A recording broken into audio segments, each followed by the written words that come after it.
help you in trying to get into day 2. So yeah, we're moving on. Tomorrow will be top 64 cut, open deck lists. Let's jump over and see what's going on over at the player table. Let's do it, Baker. I'm excited. I've been looking at the deck lists. Have you? I can tell you, we are going to be seeing one player on Emerald and Amethyst, which is the first time I'm seeing it today, up against Ruby Sapphire. Two of the strongest decks coming into this weekend. Two of the favorites, and it's going to be a really interesting battle to see which deck comes out on top. Of course, that Ruby Sapphire deck, the greediest control deck that there ever was.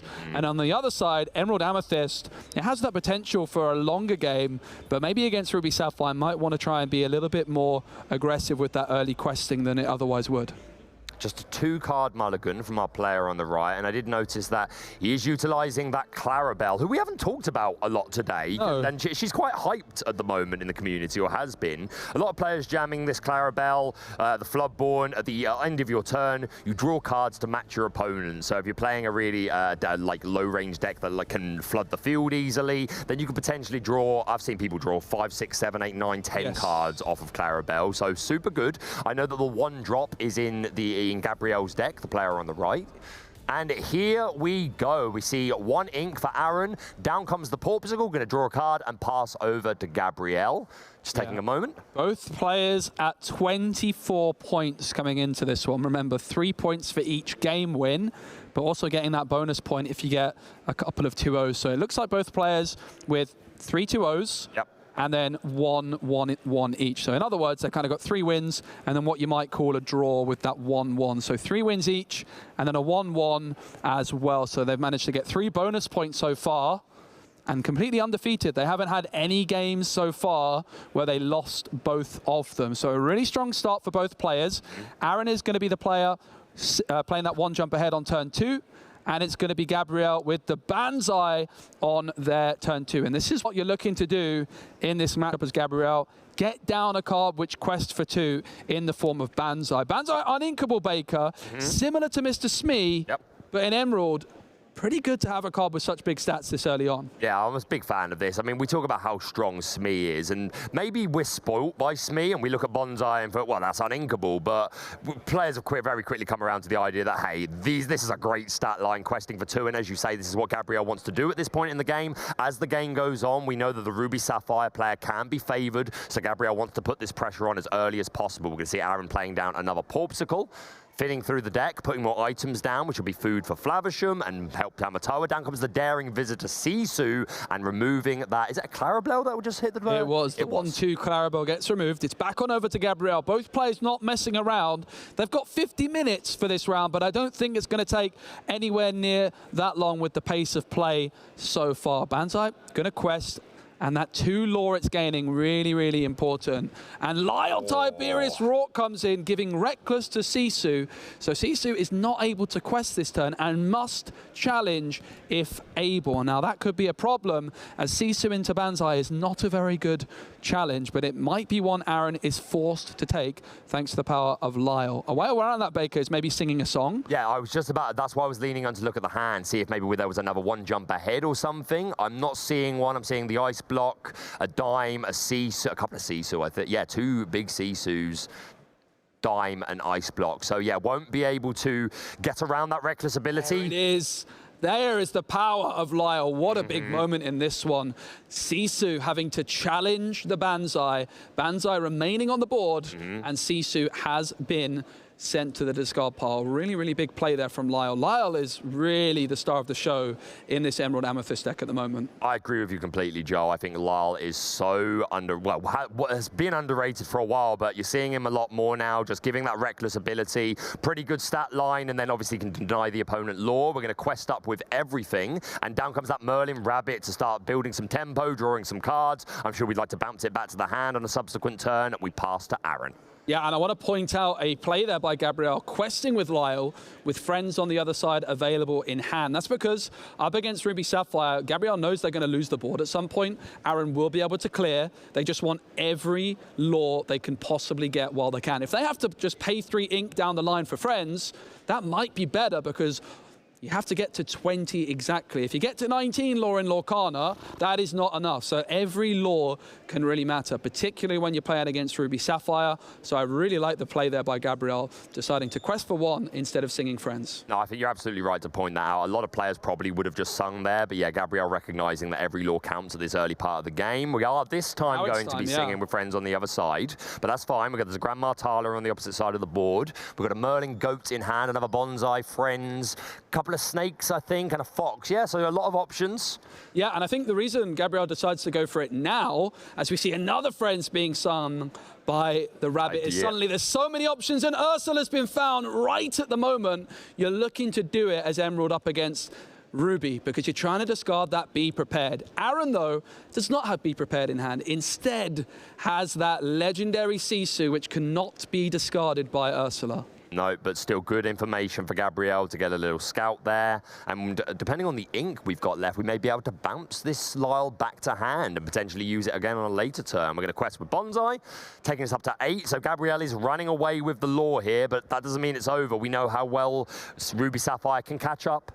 Bonsai has gained 6 lore on its own already. Not too bad for a 2-cost character. You can see why a character without any ability and an uninkable character is still seeing play in this deck. It is going to be the snake, but not going for Lyle. Instead, bouncing the rabbit back to hand, which means Gabriele can draw another card. Aaron flicking through. Oh, we've got Flavisham there. That's a pretty good pickup. Would be able to banish one of these items. There's 2 Porpsicles and a couple of 1 Ice Block and a Fishbone Quill. Start build some resources, but definitely going to look to want to get that Sisu down before too long. However, it's not going to hit the Bonsai and it's not going to hit the snake. So not the best value necessarily, but if Gabriele gets too far ahead, he may just be forced to play that. Flavisham comes through for 4 ink. It's going to banish a Porpsicle, allowing Aaron to draw 2 cards for their trouble. Flavisham definitely a very good top deck there. Of course, Gabriele is fully aware of that legendary Sisu, but has no idea what the other card is. But Grandma Tala is going to challenge Bonsai. So this Bonsai quested for 6. It removed the Tala and it removed the human Sisu as well, Baker. Very, very powerful. And there's the Cloud Kicker, which is a great way of disrupting the power of Flavisham. Yeah, no, an awful lot of work put in by that card. We're flicking through. Again, Aaron with not as many options, but Gabriele has to fear that big Sisu. We're going to sing Friends on the other side with Lyle. He's quite the singing voice, apparently. And we find a Ursula and a Fox. We are flicking that Cloud Kicker to the top of the hand. Or the Fox, because again, we can just keep reusing this Lyle if we can keep bouncing it. Such a strong card. I really rate Lyle at the moment. And Kit could bounce that Flavisham if we so chose. Yeah, now bouncing Flavisham back to hand might not seem that impressive because it can just be played again. But the thing is, Aaron's going to have to pay 4 ink to do so, whereas at the moment they could just quest, draw 2 cards.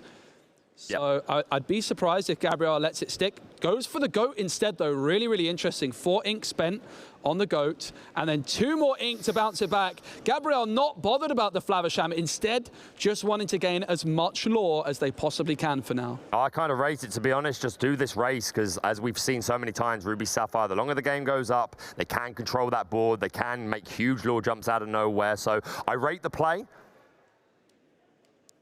Down comes that legendary Sisu, who's going to banish every single character on Gabriele's board apart from the Madam Mim Snake. A nice shift in tempo. The Flavisham going to quest.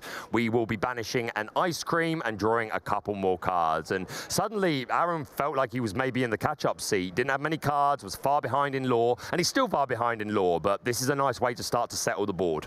And you can see why Sisu is so strong when combined with those ice blocks. Ice block being exerted to lower a Madam Mim Snake down to 2 strength, which was why one of the snakes went into Gabriele's discard and 1 remains. If there was a second ice block for Aaron, both those snakes could have been removed in a single swoop. It's going to be Vision of the Future. Big fan of this card. Aaron's going to look at the top 5 cards of their deck. They can add 1 into their hand and put the rest on the bottom in any order. Does have the option of an ice block. Flavisham's always going to be pretty tempting, but at this stage in the game, that removal of Madame Medusa is what Aaron decides to go for. Madame Medusa, nice to remove cards from the board before they're able to quest, and that can be really important. You're just trying to keep Gabriele as far away from 20 as possible with the threat of those goats. Yep, no, you're absolutely right. Gabriele is at 12, which may not seem like it's quite there, but it would only take a couple of turns, so being able to offset that is good. I'm a big fan of Visions helping us find the right cards. But down comes that Merlin Goat, going to put Gabriele up to 13. Down comes the Fox, who's going to return the Goat to the hand. Just a really aggressive strategy from Gabriele here. The Fox going to trade into that Flavisham, who already had a couple of damage courtesy of the Snake, and passing over. Nice swing in tempo there, but Aaron's still with this Sisu.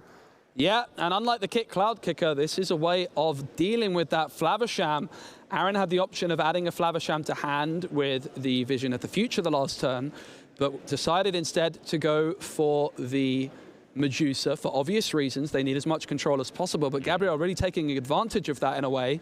It's going to be an ice block targeting the Madamin Fox. In comes Medusa, removing the Fox, and then Sisu. It can quest for 3, but instead, because Gabriele is so close to 20 and has a Goat in hand, Aaron forced to challenge that Snake, removing it from the board. Yeah, couldn't have felt great. Not the best trade, and you want to start to develop lore, but like you say, knowing that Gabriele has a Goat in hand and is this close to game, it was kind of necessary. Ursula showing a couple of Tamatoas, a very shiny hand for Aaron. No hit this time, though. Nice to see a little smile between the two players. And down comes that Merlin Goat once again, taking us to 15 lore. If these two characters survive to the next turn, that's going to get us to 17. And of course, the Goat leaving the board in itself represents another lore. So a lot of catching up for Aaron to do here. Big top deck moment. It's a Porpsicle, which could, of course, draw another card. If Aaron could find another Medusa, for example, they could remove the Goat from the board. Yep.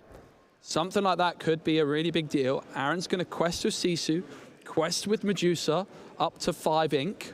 Gets his first lore on the board. Not a bad up to 5 lore, sorry, yep. Yep, not a bad start at all. And it's going to be Tamatoa that's played down by Aaron. Aaron thinking that they might still have time. Porpsicle's returned to hand, and it is played instantly. And another Porpsicle's played. This finning is really nice, helping us get closer to that lucky dime, to more removal options. We got a Maui there that's going to be able to deal with something that's exerted. Oh, yeah, we are going to exert that Fishbone Quill, another Secret Ink, and over to Gabriele, who needs to find 5 more lore. There's 2 on the board. Can he do it? This game is not over. Aaron has a Tamatoa and a Sisu on board, couple of items. We know how quickly these decks can catch up if we can find a lucky dime. Can Gabriele put enough pressure on to seal this first game? Ursula is going to challenge Sisu, removing it from the board. Only 4 willpower. The lore, but instead dealing with that Sisu, which quests for 3. It's going to be a quest from the Goat. It's going to be Lyle, meaning that Tamatoa cannot quest next turn. And in comes another Goat, and look at the facial expression from Aaron. There is currently no bounce in Gabriele's hand, though, Baker.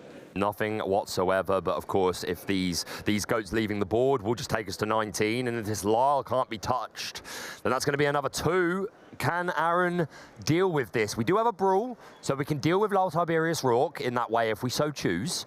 There's a Maui and a Tamatoa. I don't think we can deal with this ready Goat. And Aaron's going to scoop it up. Remember that Tamatoa was reckless. It couldn't quest. Yep. And it is game 1 going to Gabriele on that Emerald Amethyst deck. And the star of the show was Banzai. You think Banzai? Banzai questing for 6. Trading a Sisu, trading a Gramatala, it put in some serious work. Lyle wasn't bad either. Yeah, that would be my MVP, but I see your point. Bonsai really racing there, and you saw a little look of relief on the face of our EA Tempo player. Knew that they were on a clock, and that was pretty close, but was able to cinch it and get to 20 in time. We're going to be moving into game 2 and see if he can win it again. Who went first in game 1, Joe? Do you remember? Fairly certain Ruby Sapphire went first in that game. All right, so 1 on the draw. Got to feel pretty good then going into game 2 if you get to move first here. But again, can't say this enough. We just saw EA Tempo do really well at racing, but Ruby Sapphire, it can still, like, this is a really winnable matchup for Ruby Sapphire.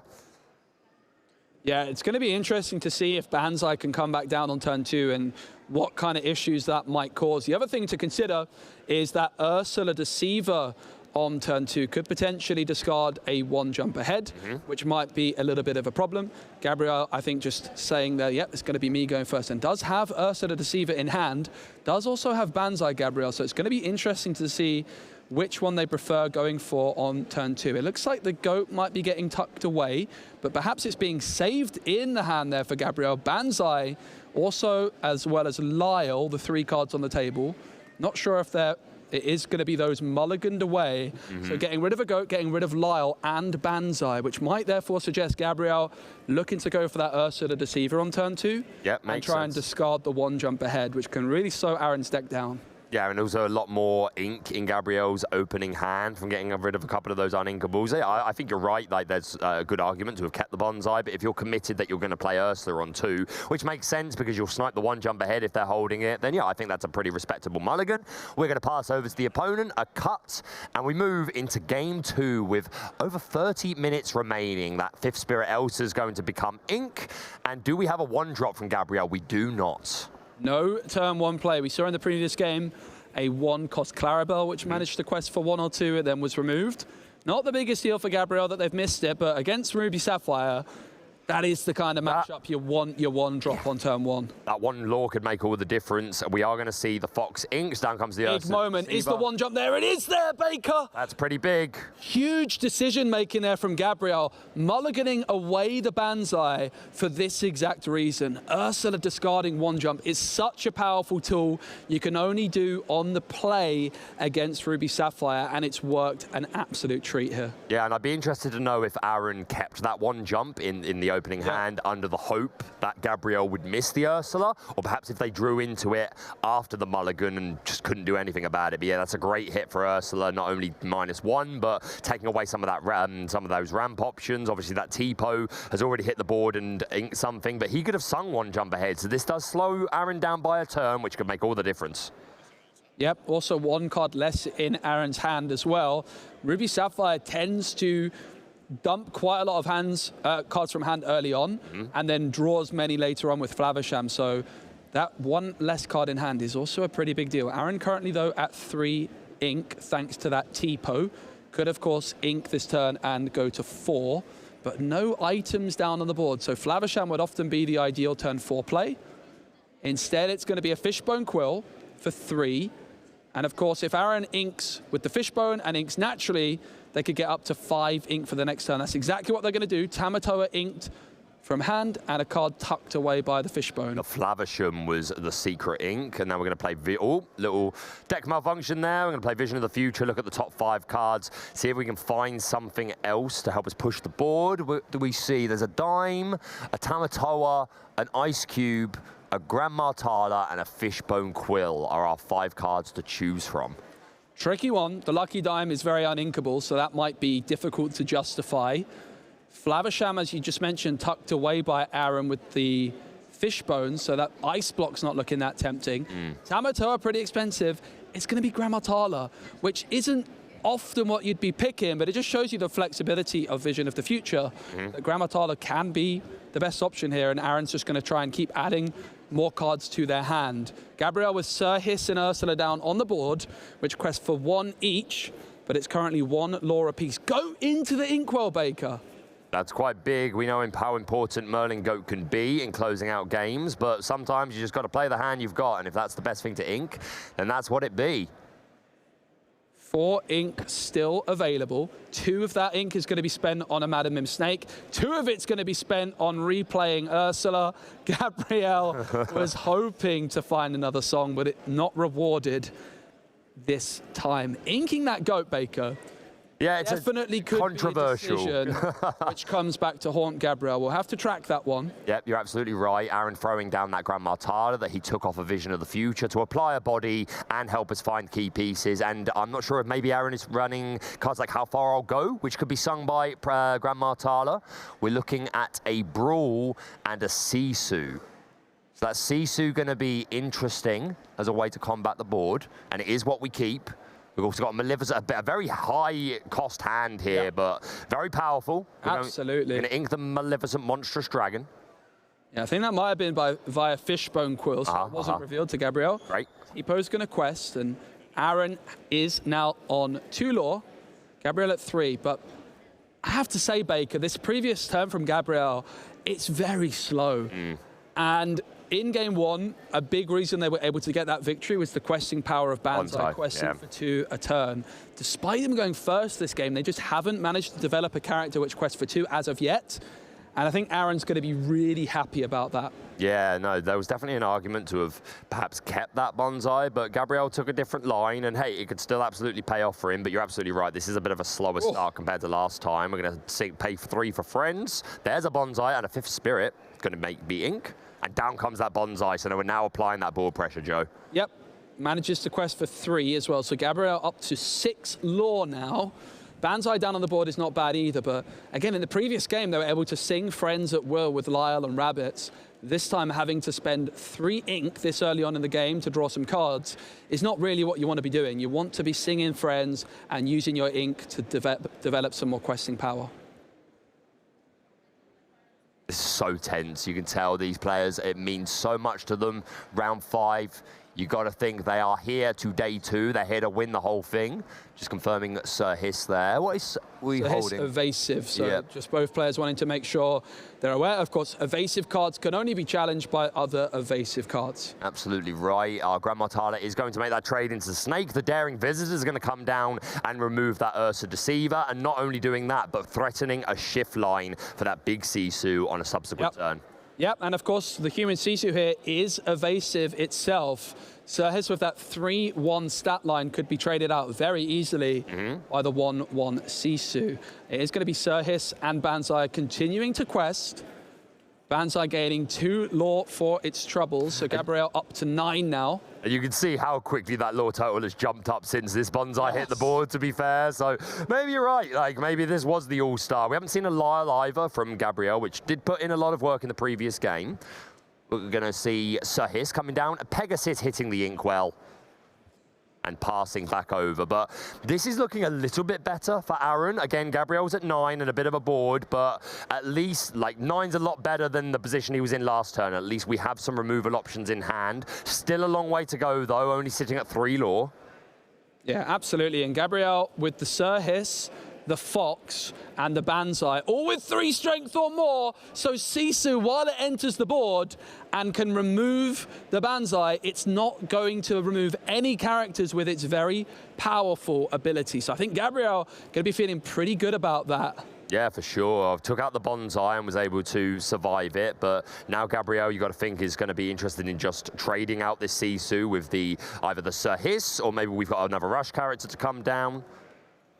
Yeah, I believe Clarabelle just entered the board there. No, it didn't, forgive me. It does now, and it is the option on Clarabelle is you can spend that 2 ink extra to banish an item. And really cool, we've actually got the artist here of this 1-cost Clarabelle in the building here at Disney Lorcana Challenge Birmingham.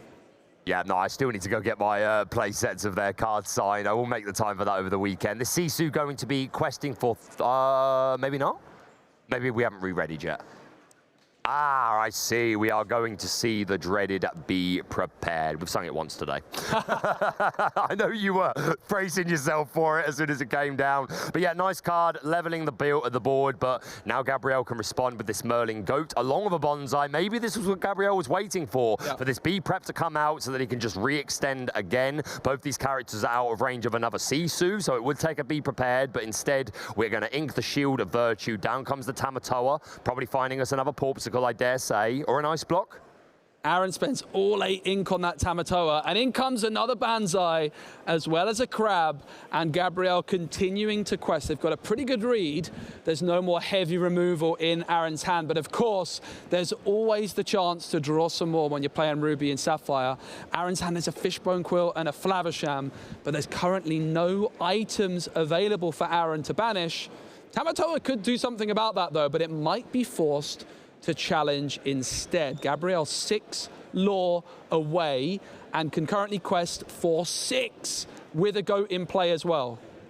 Yep, that's an awful lot. So Aaron absolutely has to interact with this field. Going to trade into the bonsai. So that takes 2 lore off. We do get the Flavisham, who's going to banish that Fishbone Quill. Let's draw a couple of cards. But that's all they wrote. Back over to Gabriele. As you said, there are 4 lore on board. That's going to take us to 18. As soon as the goat leaves the board, that represents another. So if we see a bounce card or a goat here, I think this is game. It is just 1 card off the top, and it's going to be Lyle Tiberius Rourke. It's giving Reckless to Flavisham, so Flavisham unable to quest this turn, and must challenge if able. Of course, that could disrupt the card draw. We see Aaron holding the card on the table, and they extend the handshake. Gabriele with the 2-0 victory, getting 7 points. Emerald Amethyst takes down Ruby Sapphire 2-0. What a match, Joe. 2-0ing what has been touted as probably the best deck in the format. Definitely the one with the most success rate in set 5.